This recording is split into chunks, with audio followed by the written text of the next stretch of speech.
Okay, so as I was describing, if I wasn't just forced to be on Kauai, if my parents would have just talked to me, maybe all this crazy stuff wouldn't have happened. But I was on Kauai, and as I said, I was posting my quadrant stuff. My mom was hiding on my posts. I didn't know she had my Facebook password. She was putting all my posts on Only Me on the quadrant model. Then I start posting, because no one's responding to my quadrant model stuff, I go on INTP Central and I'm sharing it over there. And then I start posting all my communist ideas because no one's responding to my quadrant model stuff, because I don't know that all my quadrant model stuff that I'm posting on my Facebook is being hidden by my mom. Again, if my mom and dad would have just talked to me, listened to me, if I wouldn't have been forced to go to Kauai in the first place, if I could have just been staying at home and talked to my mom and dad, none of this would have happened. But again, because of the abuse that happened, I think my mom and dad just cast me to the side, and my grandpa was like, well, Ryan really, Ryan invented the quadrant model. He doesn't really believe it. He just invented it because he wants to stay dependent on his mom and dad. So my mom and dad interpret that as, okay, let's get Ryan out of our hair. Let's throw him to the side. Let's cast him, throw him under the bus and get rid of him to make him independent. But I needed help. I needed support. I discovered theory of everything. So then I'm on Kauai. My grandpa's like, yeah, you have to get a job and be independent, and we're not going to take care of you, and you can't be a parasite, and we're not going to give you no handouts. So then I'm stuck on Kauai, and then I'm basically, and I wanted to get videos so I could study the swag flow. But I'm too afraid to ask my friends, and I was especially too afraid to ask Malik, who I thought probably had the most videos. I thought once I get power and I get respect with the quadrant model, then they'll be more likely to, then I'll ask them, then I'll feel confident to ask them. But at this point, I didn't feel confident to ask them. But like I said, I was making things happen. My grandpa was right. I was probably making things happen. I was not in the flow. I was in fear state. And instead of just asking people, I thought, okay, first I'll manipulate things and I'll get power first, and then I'll ask people, and it backfired. So yes, I did sabotage, but like I said, it maybe wouldn't have happened if my mom and dad would have just let me stay in Los Angeles, if they would have just talked to me, if they would, but that didn't happen. So they forced me to Kauai, and I'm trying to talk, I finally start to talk to some of my friends who have my basketball videos. I'm like, hey, do you have the basketball videos? And some of my friends were like, yeah, we have basketball videos. So I was like, okay, well, maybe send them to me over here in Kauai. But I was afraid, because I was afraid they'd get lost or something. But I was like, yeah, just send them over here. But then I finally figured out that my mom's hiding on my posts, so I press unhide all. Like, they had that feature at the time on Facebook. So it unhid all of my posts, and it was a bunch of my posts were the communist stuff. And then my friends, a lot of them are Christian. So, and again, the reason why I posted all the communist stuff was because I was anti-white, and and I wanted, I thought that Christianity was white supremacy, and I thought that religion was white supremacy, and to maintain division. And I thought it was white supremacy. So, I wanted to uproot it. But then I realized, shit, it backfired, because I thought that people would think like, oh, this stuff is really powerful and he's very smart. And I thought that it would scare people like, oh, this guy's going to get power and all that. But then a lot of my friends I realized were Christian, I think is what happened. And even though a lot of them are black, a lot of them are Christian. And, and then a lot of my friends who said that they had videos, not all of them are black, but a lot of them were white too and everything, but they were just like, yo, Ryan, something happened and I lost the videos, or there was a flood, and all of a sudden everybody didn't have my videos anymore. And I realized I screwed up. But again, like my grandpa would say, out of my fear, I was not in the flood. It's like Darth Vader. Like, I wanted to save Padme. Darth Vader wanted to save Padme and he ended up killing her. I wanted the DVD so bad, and instead of just like, okay, being relaxed, hey, do you have my videos and stuff? I should have just asked. Instead, I tried to manipulate things, get power first, and it backfired. So then I remember when I was on Kauai, this is when I stopped being kind of a white, anti-white. I had noticed this in college that white people tended to have more of the swag flow, and also Jews. I'm not going to get into details about what that is, but I remember even on Kauai, I started noticing the same thing. And the other thing was, I was always anti-white, I think because I saw whites as a threat to Jews. But then, like I said, I went to Israel, and there was all these, the Orthodox Jews were all, I thought, white supremacists. They're very religious. They were for borders. They were not communists. And I was like, and I started to question my communism a little bit. At least I started to realize, hey, not all Jews are communists. I never knew that before. It's kind of crazy, but I didn't know that before. So, I thought that most Jews were communists, and I didn't know anything about Orthodox Judaism. So then I'm starting to be like, okay, and I start to like interact with Jews and white people more on Kauai, and I start to realize that they tended to have more swag flow. I'm not gonna get into details, and I just started feeling bad, and I had posted all my anti-white stuff and promoting race mixing and open borders and all this stuff, and attacking Christianity, trying to uproot Christianity, and then I started to realize like. And also my grandpa's teaching me like, Ryan, because I was against the idea of heaven and hell. But my grandpa, because I was like, that's, as a Marxist, I'm like, that just keeps people in their place. And that keeps people from fighting oppression, being worried about heaven and hell. And, I was a Marxist, but my grandpa's like, Ryan, if you're in dualistic software and you die, it's going to be more difficult in the afterlife. But I didn't recognize what he meant by dualistic software, and I start thinking like, and I start realizing like, when I was an anti-white person, like I was for like hypersexuality, like, and a part of that was because I knew that black people were associated more with hypersexuality and stuff, and I wanted to be for it because I'm like, yeah, the good is bad and the bad is good, because as my grandpa taught me, if you're in conformity, you're not necessarily in the flow because you still could be stuck in the self, but so if you're a religious person and you're just in conformity and you're not having sex just because you think it's going to get you into heaven, that's still self-confirmatory. And I looked at Nietzsche and I'm like, yeah, and Nietzsche even talks about it. Like Nietzsche would say, yeah, well, those people are not having sex, but it's just because they can't have sex. It's not because they have higher consciousness. It's because they're losers. They're not attracting any women, so they don't have sex. And then they become religious and they say, well, at least I'll go to the afterlife. So my grandpa would say, yeah, that's not the flow. So conformity isn't the flow. But my grandpa would also say, though, that nonconformity also isn't the flow. But my grandpa would say sometimes that nonconformity is closer to the flow than conformity, because at least in nonconformity, you can get yourself in trouble and you can break free of it. Whereas conformity, a lot of times, there's cultural approbation, and so people can more easily remain trapped in it. But my grandpa was saying that, nonconformity, even like hypersexuality, you can raise your level of aliveness and you can get into the flow. So I was always for hypersexuality. Like the good is bad and the bad is good. Because I'm like, I associated black people with hypersexuality. And I'm like, well, yeah, that's not bad.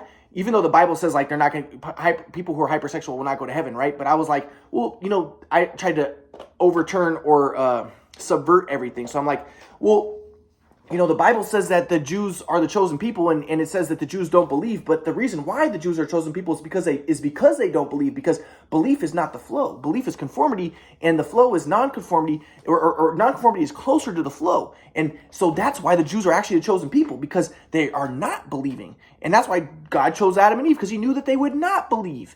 So the good is bad and the bad is good, and the black people are good and the white people are bad, and conformity. So I tried to uproot everything, and I tried to make the Jews the good guys and the white people the bad guys. That was my ultimate aim, right? And to promote race mixing and to denigrate white people and it basically just encourage race mixing, So, but that's the way I was at that time. But then I start to realize like, well, maybe my grandpa's right. Maybe if you're in dualistic software, you will go to hell. And it's not, my grandpa would say it's not hell. It's just difficulty transcending the self once your consciousness leaves your body, then it has more difficulty, becoming free if you're still in dualistic software, if you're still attached to the ego identity, right? So, but then I start thinking about this stuff and I'm like, well, maybe my communist ideas are wrong, and maybe me promoting race mixing is not good, because I start thinking like, well, maybe black people are by nature more in dualistic software, and white people maybe are more in the flow, perhaps, or not in non-dualistic software, and maybe me trying to promote race mixing is not right. But now I know that me wanting to promote race mixing was itself dualistic software, because I'm trying to mix the white people, because there's a predator-prey dualistic software. My grandpa would say it's an impersonal orientation toward white people, but now I recognize that. But at the time I didn't. But my grandpa would basically say like, but so I started thinking like, well, maybe my race mixing ideas is not good, and then I became the opposite. So I went from being like a communist, anti-white person, and then while I was on Kauai, then I changed to being a right-winger white supremacist. And I was also like watching all these like David Duke videos, and I was watching all these like basically white supremacist videos, and I started to be like, dude, they're right, man. I was like, my whole life, I saw myself as Jewish, and I was against white people, and I'm looking on my timeline, and I see like there's this Jewish girl who I knew from high school, and she was in Africa helping Africans, and everyone's like, oh, she's so amazing. But in my mind, I'm like, well, yeah, it's because she doesn't like white people. And I know this girl, and I knew she didn't like white people, and she just likes black people, and she's a typical Jew who doesn't like white people. And I'm like, these white supremacists are right about Jews. So I'm like, dude, they don't like white people. They want to promote race mixing, and I'm like, and like they just want to destroy the white race. And I'm like, dude, David Duke's right. These guys are all right. And I was like, dude, maybe my whole life being a communist was wrong. And like I never knew about Orthodox Judaism. And so then I started becoming an Orthodox Jew while I was on Kauai. But I wanted to believe that Jesus himself was an Orthodox Jew, probably, and he was against race mixing. And so I used to look at the Bible as communist and like for race mixing, like, hey, look, Moses had a black wife, and the Bible is really for race mixing. But then I became the opposite. So I went from being a left winger to a right winger. But really in the back of my mind too, a part of the reason, so I did actually switch, but a part of it was I was like, okay, I'm not going to get power as a communist. I'll get power as a right winger. And the other thing was I was on INTP Central, and I wrote all my communist ideas about the Bible on INTP Central. But then, in a part of the thing that I was writing, I was saying that, Karl Marx even probably was a communist because he, communism was good for the Jewish race. And I was saying, and Jesus promoted his ideas because they were good for the Jewish race to convert the Romans to a pro-Jewish religion that would, subvert the Roman Empire. And I was like, yeah, I was basically saying what Gibbons was saying. Gibbons was a famous historian who thought that Christianity destroyed the Roman Empire. And I was like, yeah, it intentionally did. The Jews tried, because I wanted to destroy Christianity so that I could promote race mixing, right? But then I started saying all these ideas on INTP Central, and I was even saying even maybe Hitler knew that he had Jewish ancestry, and I was like, maybe Hitler. This was at this time when they kicked me off, and this was when I started becoming right wing. I was like, maybe Hitler knew that he had Jewish ancestry, and he did what he did because there was so much race mixing going on in Germany that it was actually diluting the Jewish genes, and he wanted to stop that because that was not so good for the Jewish genes. And, so he used a different Darwinian strategy. And I was like, and I started saying this stuff, and then they kicked me off of INTP Central. And then, but then this is when I started becoming a right winger. But I had all this communist, all this anti-white stuff all over INTP Central, promoting race mixing and saying, because my idea was that religion was just an epiphenomena of Darwinism. And the only reason why people have different religions is because it maintains genetic tribal unity within different groups, and they say we're separated because we have different beliefs, but really it's just to maintain their genetic stock. Like the Persians become Sufis or Shiites, and the Arabs Sunnis, and the only reason why they do that is so that they can maintain their genetic distinction and stuff like that. But then so that's what I originally thought, and I was saying, and the only way that this could be mitigated is if everybody mixes. But really in the back of my mind, I'm like, yeah, I want everybody to mix because I want to defeat the white people. And I want to basically destroy the white people and make them all mix. And if I became a world leader, I would have been a communist, and I would have promoted open borders and everybody mixing. And I thought that would create peace, right? But really, I just wanted to defeat the white people, and because I thought that was better for Jews, because I saw myself as Jewish, and I was always anti-white. So, anyways, it's kind of crazy, but that's the way I was my whole life. But then I became a right winger, and one of the reasons why I also became a right winger and I started posting it online was because I had all that stuff on INTP Central written out. And like I said, none of it would have happened if I wasn't stuck on Kauai. I was stuck on Kauai. If I was on the mainland and I was around people, I probably wouldn't have done all this stuff. But, again, if my mom and dad wouldn't have thrown me to Kauai, if they would have just talked to me, none of this crazy stuff maybe would have happened. So, but then I'm on Kauai, and then I had all this communist stuff written on INTP Central, and they kicked me off, so I wasn't able to delete any of it. So then I started to try to go against that stuff on my Facebook and promote my right-wing ideologies, because I wanted to kind of counter all the left-wing stuff that I did before. And there was also, like I said, there was also in my mind, in the back of my mind, I was also like, well, the truth is also probably beyond both dualities.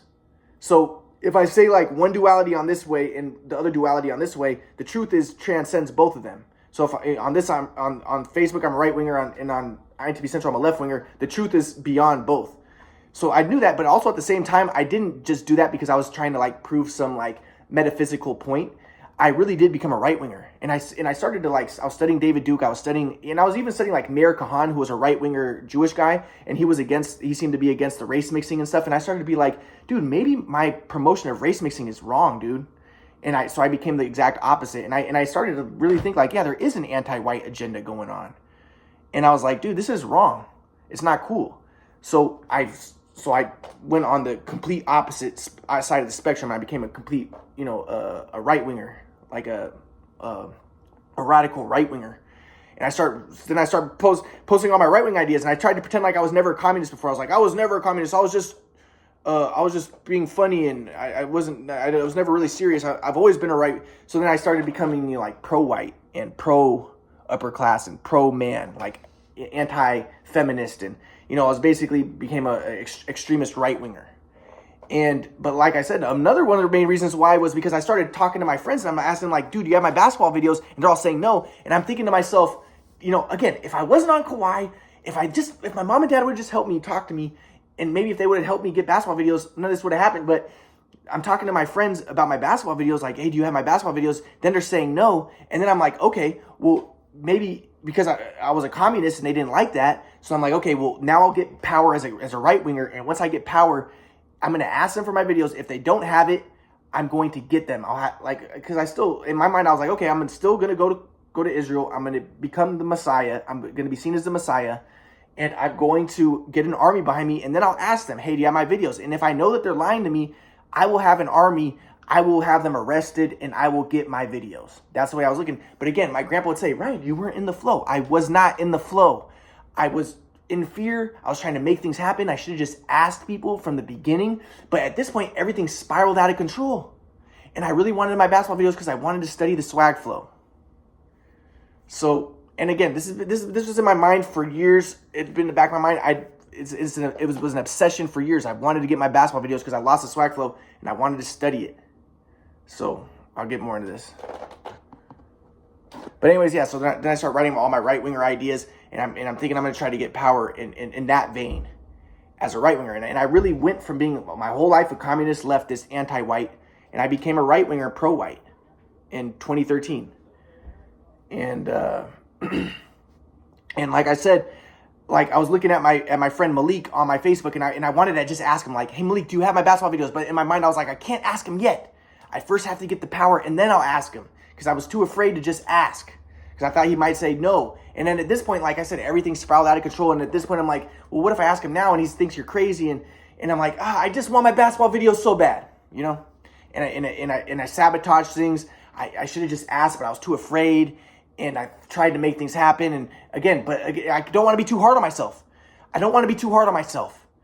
It was also my family. If they would have just talked to me, they wouldn't have forced me on. So I'm trying to talk to my mom. I'm like, Mom, can you guys talk to me? Can I see you guys? No, you're a schizophrenic freak. Your dad's never going to talk to you. You need to take medicine.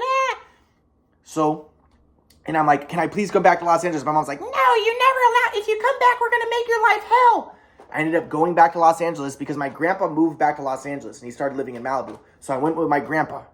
And then my mom was like, do not come back. We're going to make your life hell. We're going to make your life fucking hell if you come back to Los Angeles. You stay the fuck away. You stay on Kauai, you motherfucker. But my grandpa was living in Los Angeles, and I was on Kauai by myself. I was staying at that point in some sort of living in a basement of someone's house on Kauai. I was like, fuck this. I'm coming back to Los Angeles. So I went back to Los Angeles, but I'll get to what happens next in the story.